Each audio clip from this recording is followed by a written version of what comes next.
Assalamualaikum warahmatullahi wabarakatuh. Selamat pagi, selamat siang, selamat malam kepada Ibu Bapak penguji yang terhormat dan penonton setia di rumah. Perkenalkan, saya Citra Yasa, mahasiswa 1 PGSD STKIP Kusuma Negara Jakarta dengan NPM 2016-861225. Di sini saya akan mempresentasikan seminar proposal saya dari bab 1, 2, dan 3 yang berjudul Pengembangan Permainan Multiplay Card sebagai Media Pembelajaran Perkalian pada Siswa Kelas 4 SDN Baru 07 Pagi, Cijantung tahun ajaran 2019-2020. Untuk itu mohon perhatiannya. Bab 1. Pendahuluan. Yang akan dibahas di bab 1 meliputi yang pertama latar belakang, kedua rumusan masalah, ketiga tujuan penelitian, dan yang keempat manfaat penelitian. Poin A. Latar belakang. Berdasarkan hasil observasi dan wawancara yang dilakukan di SDN Baru 07 Pagi Cijantung, dapat ditarik suatu permasalahan pada mata pelajaran matematika. Matematika merupakan salah satu bidang pelajaran yang memiliki peranan penting bagi kehidupan sehari-hari. Matematika selalu menekankan pada pelajaran yang lebih terfokus pada angka. Seringkali guru menerangkan rumus dan memberi contoh dengan cara ceramah saja. Banyak dari siswa yang masih sulit menerima penjelasan dari guru, sehingga menyebabkan ketidakpahaman siswa pada materi yang diajarkan dan menyebabkan hasil belajar siswa yang menurun. Terdapat permasalahan pada matematika, yaitu yang pertama, minat belajar rendah, yang kedua, rendahnya keterampilan hitung perkalian, dan yang ketiga, minimnya media pembelajaran. Sehingga dapat diberi solusi berupa pengembangan media permainan multiply cards pada operasi hitung perkalian yang diadaptasi dari permainan dummy numbers. Bab 1. Pendahuluan. Lanjutan. Berdasarkan latar belakang yang telah diuraikan, maka rumusan masalah penelitian ini adalah bagaimanakah produk pengembangan permainan multiply card sebagai media pembelajaran operasi hitung perkalian di SDN Baru 07 Pagi Cijantung. Poin C. Tujuan penelitian.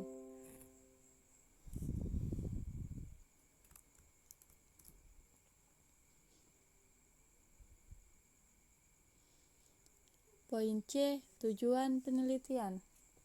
Penelitian ini dilakukan dengan tujuan untuk menghasilkan produk pengembangan permainan multiply card sebagai media pembelajaran operasi hitung perkalian di SDN Baru 07 Pagi Cijantung yang layak untuk siswa kelas 4 SD. Dan yang terakhir ada manfaat penelitian. Manfaat penelitian terbagi menjadi dua, yaitu teoritis dan praktis.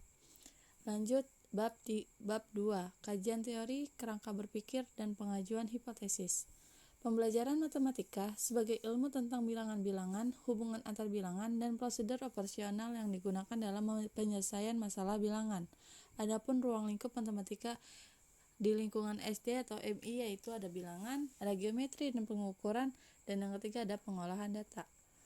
Media pembelajaran. Media yang digunakan dalam pembelajaran yaitu meliputi alat bantu, guru dalam mengajar serta sarana pembawa pesan dari sumber belajar ke penerima pesan belajar atau peserta didik.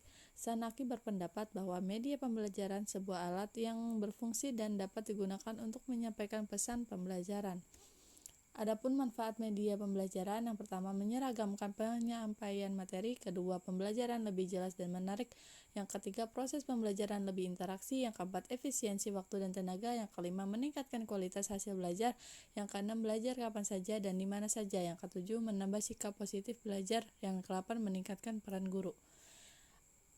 Pemilihan media. Kriteria pemilihan media pembelajaran. Yang pertama, sesuai dengan tujuan, tepat mendukung isi pelajaran yang mencakup 3 aspek, yaitu aspek kognitif, aspek afektif, dan psikomotorik. Dan yang kedua ada guru terampil.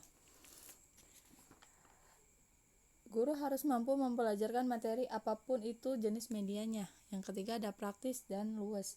Yang dimaksud adalah media dapat digunakan dimanapun sesuai peralatan yang ada dan mudah dibawa kemana saja. Yang ini tepat sasaran. Dan yang terakhir adalah bermutu. Permainan dummy numbers. Adapun pengertian dummy numbers menurut Restina Sudayana yaitu kartu numbers adalah alat peraga yang dilakukan 2-4 orang yang berisi soal dan jawaban dengan membagi 2 bagian yang sama, yaitu 1 bagian soal dan lainnya bagian jawaban. Adapun tujuan permainannya yaitu untuk meningkatkan prestasi operasi hitung bilangan cacah.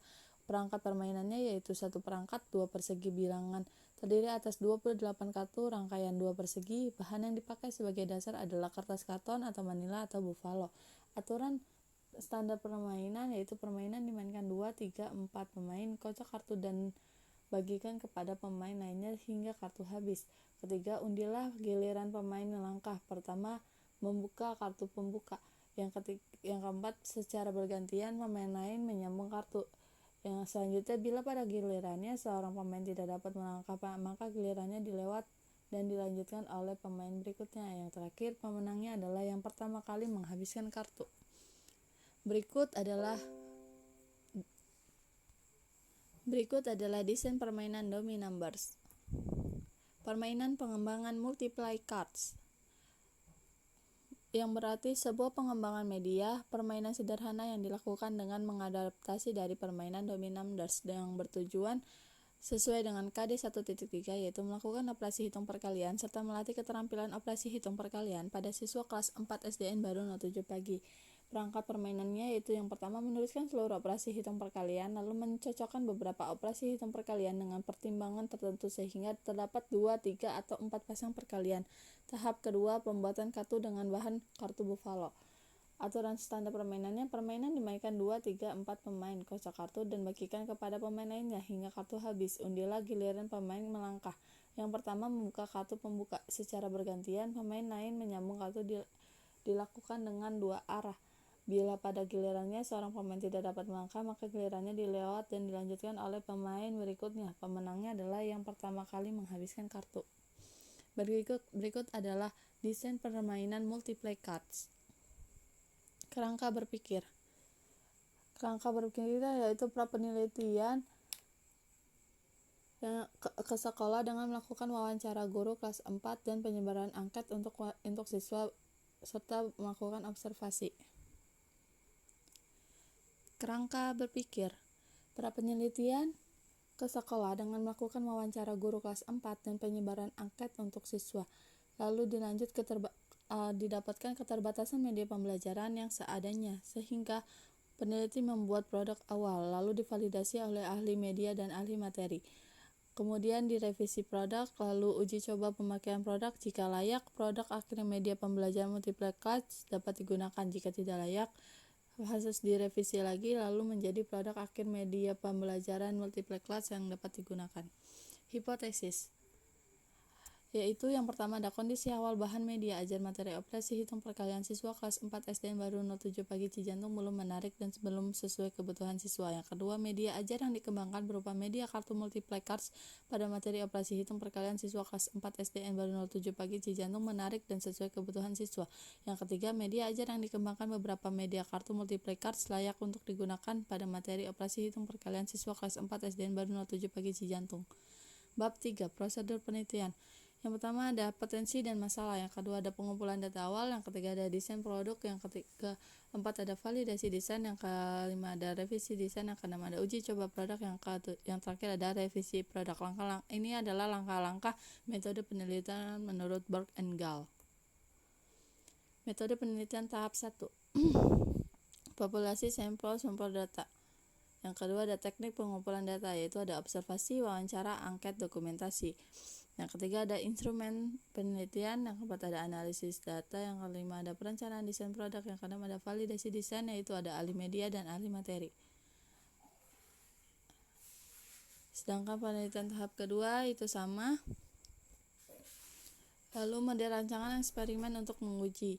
Berikut adalah tampilan desain permainan multiply cards mulai dari kartu, mulai dari cara bermain petunjuknya multiply cards seperti apa, lalu papannya, dan cara pemasangannya seperti ini. Populasi dan sampel yaitu menggunakan kelas 4, laki-laki berjumlah 17, perempuan berjumlah 13 dan jumlahnya 30. Teknik pengumpulan data yaitu ada observasi, ada wawancara, ada angket, ada dokumentasi. Lalu instrumen penelitian ada uji validitas yaitu R, X, Y sama dengan N sigma XY dikurangin sigma X tutup kurung buka kurung X, Y tutup kurung dibagi akar dari N sigma X kuadrat buka kurung X, Y, tutup kurung pangkat 2, tutup kurung, buka kurung N, sigma Y, pangkat 2, dikurangin, buka kurung, sigma Y, tutup kurung, pangkat 2. Keterangan RX, Y adalah koefisien validitas, N banyaknya subjek, X nilai pembanding, Y nilai yang dicari validitasnya. Lalu ada teknik analisis data, yaitu ada uji kelayakan. Skor 1 kualifikasi sangat tidak baik, skor 2 tidak baik, skor 3 cukup baik, skor 4 baik, skor 5 sangat baik. Berikut ada rata skor dan klasifikasi kinerjanya. Lalu ada uji normalitas, yaitu menentukan jumlah kelas interval yang ditetapkan, yaitu 6, menentukan panjang kelas interval. Panjang kelas data terbesar dikurang data terkecil dibagi 6 jumlah kelas interval. Menyusun ke dalam tabel distribusi frekuensi sekaligus penolong untuk menghitung harga C kuadrat hitung, menghitung FH frekuensi yang diharapkan, menghitung C kuadrat hitung, membandingkan harga diri kuadrat hitung dengan C kuadrat tabel. Lalu ada uji normalitas, yaitu menentukan jumlah kelas interval yang ditetapkan, yaitu 6. Lalu yang kedua menentukan panjang kelas interval. Yang ketiga panjang kelas sama dengan data terbesar dikurangi data terkecil dibagi 6, yaitu jumlah kelas interval. Yang keempat menyusun ke dalam tabel distribusi frekuensi sekaligus penolong untuk menghitung harga C kuadrat hitung. Yang kelima menghitung FH frekuensi yang diharapkan. Yang keenam menghitung C kuadrat hitung. Yang ketujuh membandingkan harga diri kuadrat hitung dengan C kuadrat tabel. Apabila harga di C kuadrat hitung lebih kecil dari harga C kuadrat tabel, maka data berdistribusi normal. Lalu ada yang terakhir ada uji keefektifan, yaitu rumusnya H 0 dibagi Pi sama dengan 60, rata-rata hasil belajar peserta didik sekitar 60, H 1 dibanding Pi lebih besar 60, rata-rata hasil belajar peserta didik lebih dari 60. Adapun rumus yang digunakan adalah sebagai berikut. T sama dengan X dikurangin Pi 0 dibagi S per akar dari N. Keterangan X sama dengan nilai rata-rata hasil belajar, Pi 0 nilai KKM, S banyaknya sampel. Kriteria yang digunakan untuk uji dua pihak adalah terima H0 jika T hitung lebih besar dari T tabel. Keefektifan penggunaan media yang dianalisis melalui analisis keefektifan hasil belajar menurut Debtingnas, yaitu pembelajaran dikatakan efektif apabila ketuntasan lebih dari 75%. Sebelumnya, saya ucapkan terima kasih kepada Ibu Bapak penguji yang terhormat dan penonton setia di rumah yang sudah memperhatikan presentasi saya dengan baik. Kurang lebihnya mohon maaf. Billahi fissabil haq fastabiqul khairat. Wassalamualaikum warahmatullahi wabarakatuh.